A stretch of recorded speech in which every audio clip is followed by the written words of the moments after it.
Y'all, the amount of dumb things I do while filming these videos is kind of ridiculous.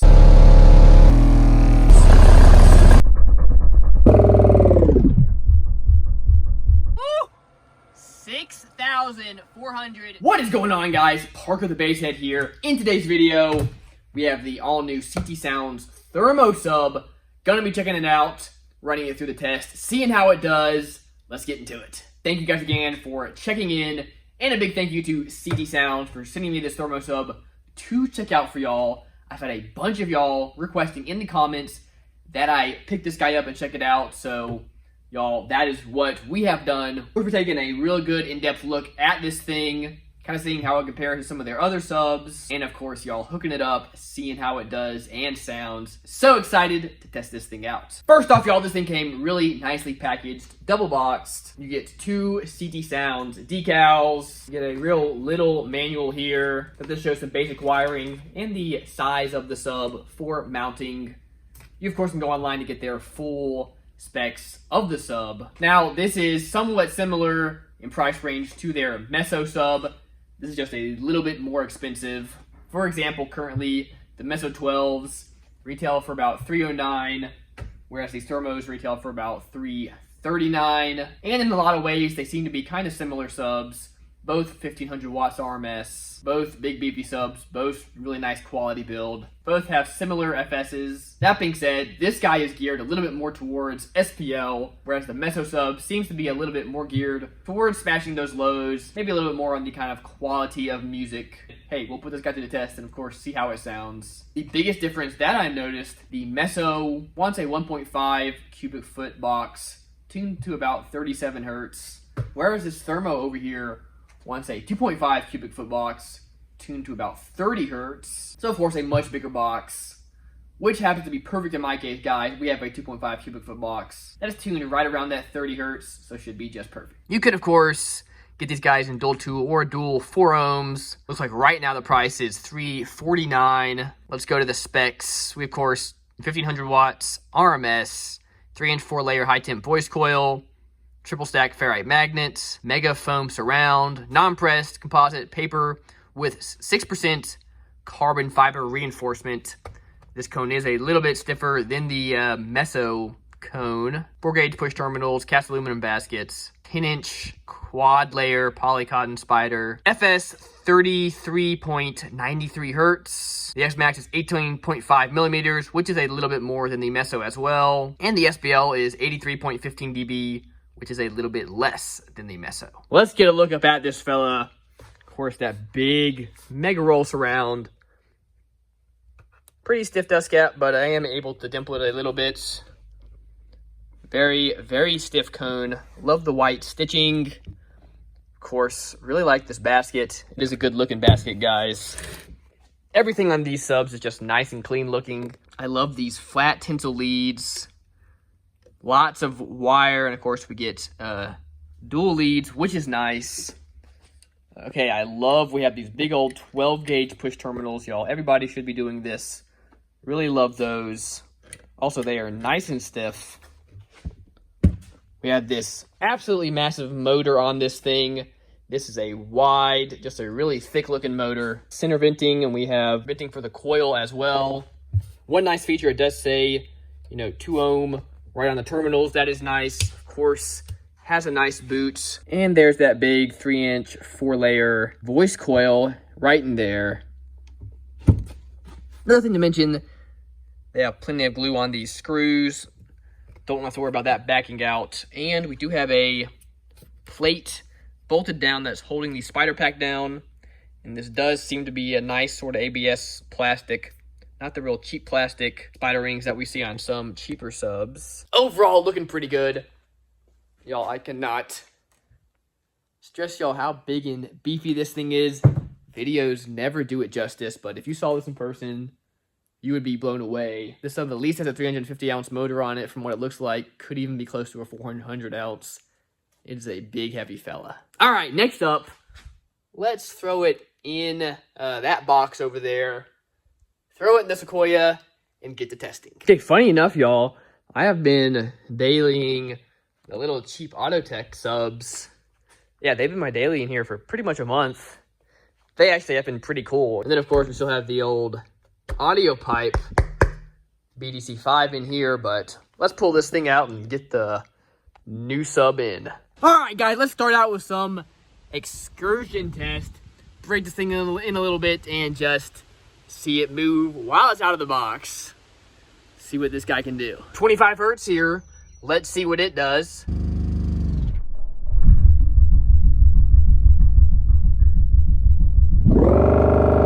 Let's check out 20 hertz.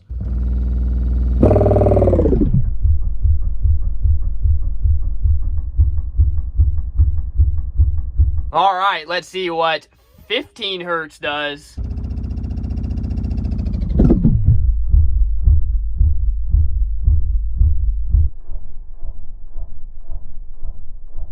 And why not try 10 hertz? Ooh.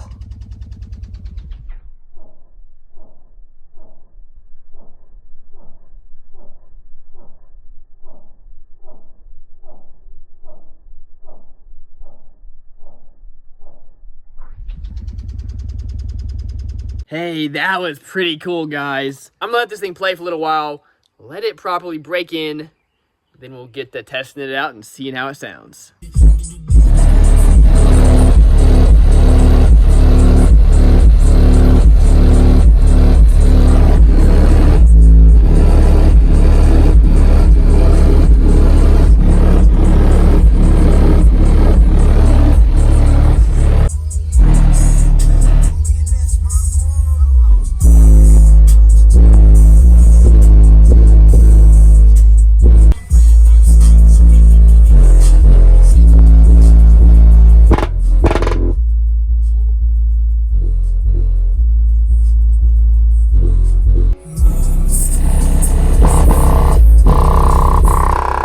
Oh no, guys, I'm out here filming, trying to get that perfect shot for y'all. And of course, it's playing just fine, and all of a sudden it hits a really low note. Since I'm playing with the door, back door open, which you should never do, sub unloads really, really bad, maxes out. Blows off the dust cap. Oh man, guys. Oh well, it's what it is, I guess. Pull this dust cap off, glue it back on. I don't know what else to do. Hey, is what it is. Y'all, the amount of dumb things I do while filming these videos is kind of ridiculous. I get so into like filming and trying to get that good shot so y'all really can see what this moves. Leaving the back trunk open was letting the sunlight in. I could see the sub way better than if I was inside the car. And y'all, completely my fault. It just maxed out like absolute crazy. Again, pop that dust cap off. So, is what it is. Let's get this thing fixed. Unfortunately, it had a lot of glue on it, so it tore some of the finish off. So it's not going to look quite perfect when I put it back on, but hey, that's okay. On the bright side, you get to see the inside of this guy. Okay, sub itself looks just fine. I'll play something just to make sure. So we didn't damage anything too bad.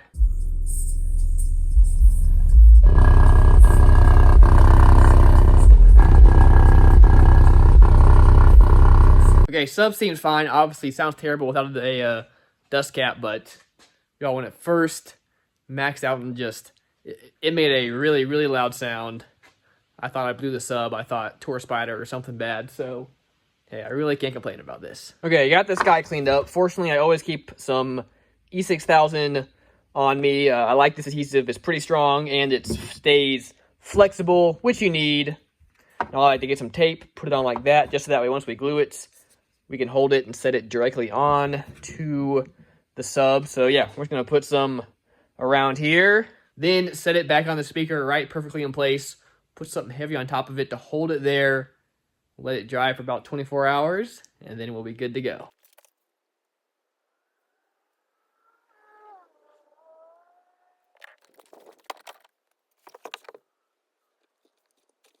Okay, I've got that on there nice and perfect. Then what I like to do, get a roll of tape, just because it'll sit right on there and it'll push a pressure evenly on it. If I set something flat on this, it'll just push right in the direct middle of it, which could dent the dust cap. So I do that. Then I have a decently heavy mid speaker here. So we'll just set that right on top. Want that right in the middle so it's pushing down nice and evenly. Again, we'll let it sit just like that overnight and through tomorrow. Should be good as new tomorrow. All right, y'all, she is fixed, looking good. You can see we put plenty of glue on there just to make sure that that would not happen again. Let's do some more tests.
This sub sounds awesome in this box. Like I said, 2.5 cubic feet, tuned to around 30, 32 hertz. Again, guys, just perfect for this sub. Obviously, with the trunk closed, it does absolutely awesome. Sounds really, really good. Next up, let's do the dB test. We're, of course, going to be pushing this guy at 35, 40, and 45 hertz. See how loud we can get it.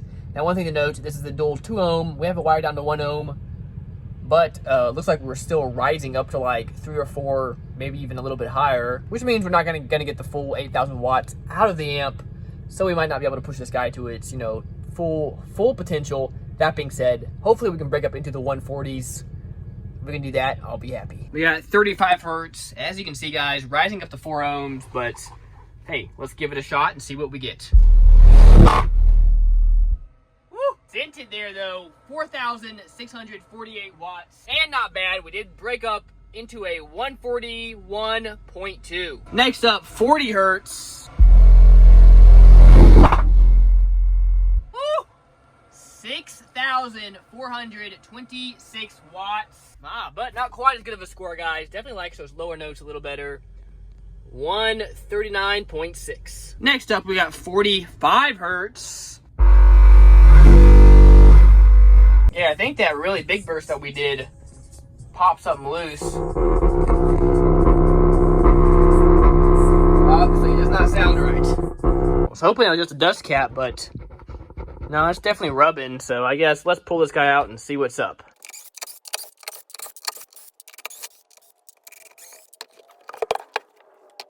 All right, fellas. So the spider looks fine. Coil looks fine, but it is rubbing bad, so I don't know if it just got knocked out of alignment or what. I can't see anything in there, so I really don't know. Well, there it is, guys. No sub is safe on the Parker the Basshead channel. Now, of course, I do got to mention, this thing is max rated for 3,000 watts. We put over 6,000 to it after doing a bunch of, 4,500 plus watt bursts. So can't really fault this guy. Coil is still totally fine. Just like something came out of alignment a little bit and is rubbing. So is what it is. Overall, guys, it's a big beefy sub. And I gotta say, once I had it in this box, I bumped around with it a little while before doing these tests, and it was an absolute joy to have paired up really, really well with this box. I do gotta say, guys, if you want to have a great system, get a great box. Will make all the difference. Having a box that is properly spec'd for your sub can really just bring your whole system alive and put it on another level. Well, guys, with the sub damage, can't really do a RMS test to it. It is rubbing really, really bad, so that would not be a fair test. That being said, once again, huge thank you to CT Sound for sending me this guy. It is a monster, and most importantly, thank you all so much for checking in to another video. If you appreciate these honest reviews, guys, where I show you all the ups and all the downs of the stuff that I check out on this channel, please, guys, just smash that like button. That would mean the world to me. And if you want to see more, please subscribe. If you want to check out this sub, there, of course, will be an affiliate link to CT Sounds in the description below. Go check it out, guys. Should you purchase this sub or another sub, after clicking on that link, I get a little bit of a kickback, which is a huge, huge help to me. So thank you so much, guys. All right, that's going to do it for this video. Remember, as always, y'all, keep basing on.